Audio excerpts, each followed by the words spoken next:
l'actualité OM, parce que là, on est maintenant à 4 matchs de la trêve, et on reste juste avant la rupture, le break international, sur une défaite surréaliste contre Auxerre à domicile 3-1. C'est la dernière fois qu'on a vu l'OM. C'était un match cauchemardesque. Et De Zerbi, apparemment, a fait des cauchemars pendant la trêve, nous dit Florent Germain. Tout le monde a craqué. Tu as eu les excès, un entraîneur qui ne comprend pas, des phrases genre « si c'est moi le problème, je m'en vais ». Et grosso modo, maintenant, il te reste les 4 matchs avant Noël. Tu es toujours sur le podium, tu es toujours potentiellement en Ligue des Champions, donc c'est ce qui est le plus important pour Marseille. C'est la seule chose qui, pour l'instant, te console. Il te reste, je le redis, les 4 matchs et tu vas à Lens ce week-end. Et tu as beau chercher, tu regardes et tout, tu dis bon, ok, il y a eu beaucoup de promesses, il y a eu du travail dont on a dit plein de fois qu'il était bon, on est content du nouvel entraîneur, on est content des joueurs, mais en fait, on est content des mots à Marseille, plus de ce qui se passe sur le terrain. Tout ce qui se passe autour, tu es plutôt satisfait des mecs qui sont là, de ce qui se dit, de ce qui se passe, de la mentalité. Et sur le terrain, il faudrait faire le bilan depuis le début de la saison des matchs qui ont été joués. Franchement, tu dois être à un taux de satisfaction de quoi ? 40-50% ? Est-ce qu'on est au-delà de 50% du taux de taux de satisfaction de ce qu'a fait l'OM depuis le début de l'année ? Dans la qualité des matchs. Ça avait bien démarré. On était, rappelle-toi, Greenwood, en août. Bon. Est-ce que au final, tu es à plus de 50% de taux de satisfaction?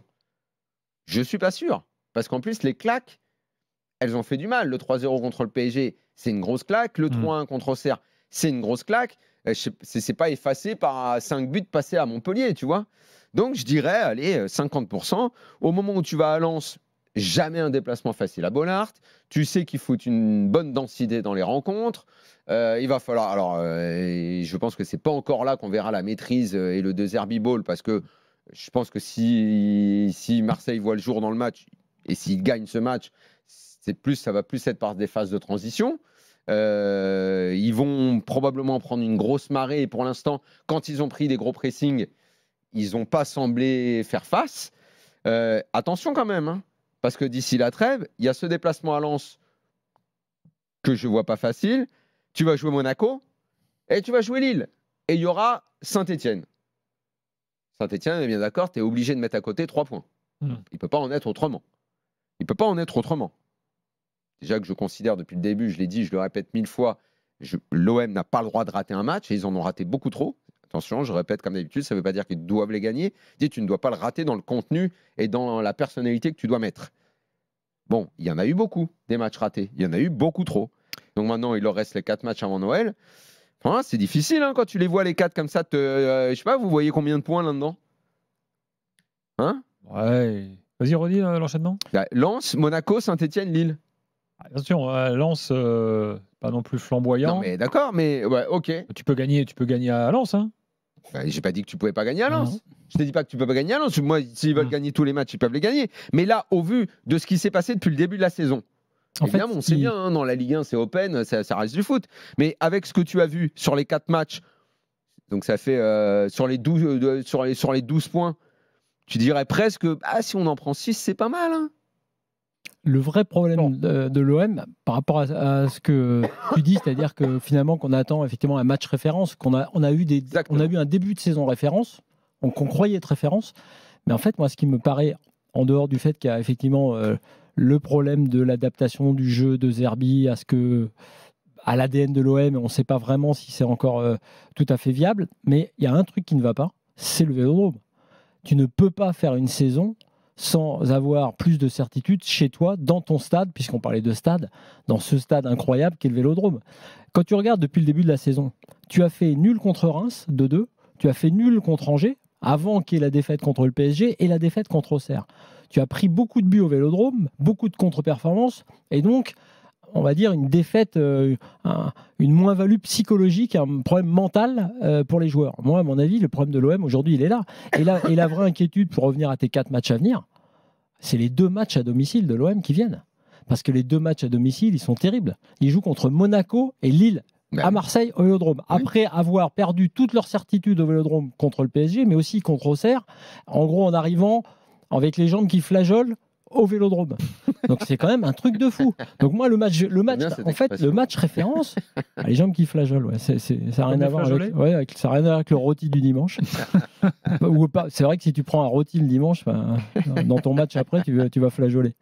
Mais c'est vrai que moi ce qui me fascine dans cette équipe, pour l'avoir un peu vue plus belle qu'elle n'était peut-être au début de la saison, c'est de voir à quel point elle perd ses moyens à domicile. Et quand tu vois que les 2 prochains matchs, c'est Monaco à domicile et Lille, qui ont des certitudes, qui sont vraiment 2 des meilleures équipes de Ligue 1 à l'heure actuelle, je me dis, moi par rapport à ta question là, ils ont intérêt de gagner à Lens et à Saint-Etienne, de coffrer des points là, parce que et les autres, j'ai envie de te dire, c'est le moment de nous montrer. Ou alors, c'est le moment de nous montrer. Vous jouez au Vélodrome, vous jouez au Vélodrome, ou alors ton match référence et Lille.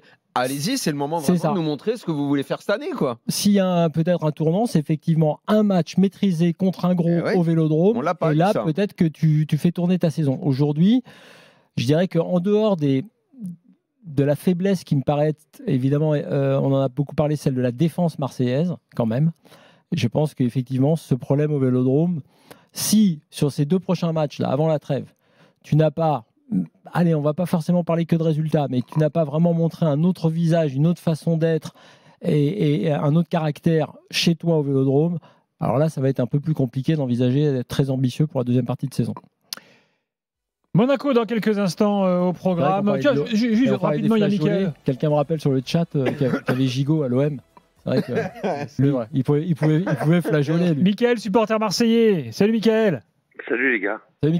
L'essentiel, c'est les points ou C'est ce que j'étais en train de dire à Max. En fait, je viens d'écouter Flo, mais ça veut dire quoi en fait? Tu perds, tu fais 2 mauvais résultats à domicile et t'es pas totalement, parce que le reste de la Ligue 1 en dehors de Paris, ils prennent pas beaucoup de points. Donc si tu as 2 mauvais résultats, en fait, la saison elle est déjà pliée. Non, elle n'est pas pliée, mais si tu fais, regarde, si je rajoute 2 mauvais résultats au Vélodrome, ça voudrait dire tu fais 2-2 contre Reims, 1-1 contre Angers, tu perds 3-0 contre le PSG, tu perds 3-1 contre Auxerre, et tu fais 2 mauvais résultats contre Monaco et Lille, tu avoueras quand même que ça fait beaucoup. Tu te mets pas super à l'aise quand même. Non, mais Daniel et Flo, ok, j'entends ce que vous êtes en train de dire. Cette année, l'année dernière, on critiquait Marseille parce qu'ils n'étaient pas capables, ils avaient le même bilan que Clermont. Ils n'étaient pas capables de gagner à l'extérieur. Cette année, en fait, si vous prenez, alors bien sûr que l'idéal serait d'essayer de prendre des points et à domicile et à l'extérieur, mais pour le moment, en fait, tu as tellement fait des bons résultats à l'extérieur depuis le début de la saison que tu compenses.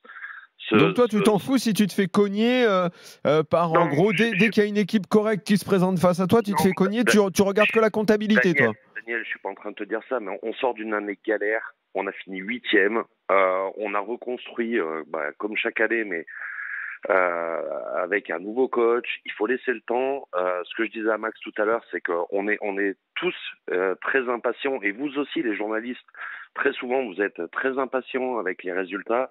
Il faudrait que ça arrive tout de suite. Laissons le temps au temps.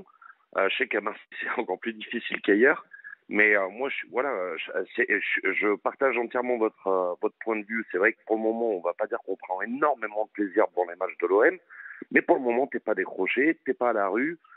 Il faut laisser tout le monde travailler. On a un directeur sportif qui est top. On a des joueurs qui, il faut le temps qu'ils s'acclimatent à Marseille. On sait que c'est pas évident. Moi, j'aurais pas tendance à dire que je suis hyper confiant, mais je suis pas non plus aussi défaitiste que certains peuvent l'être.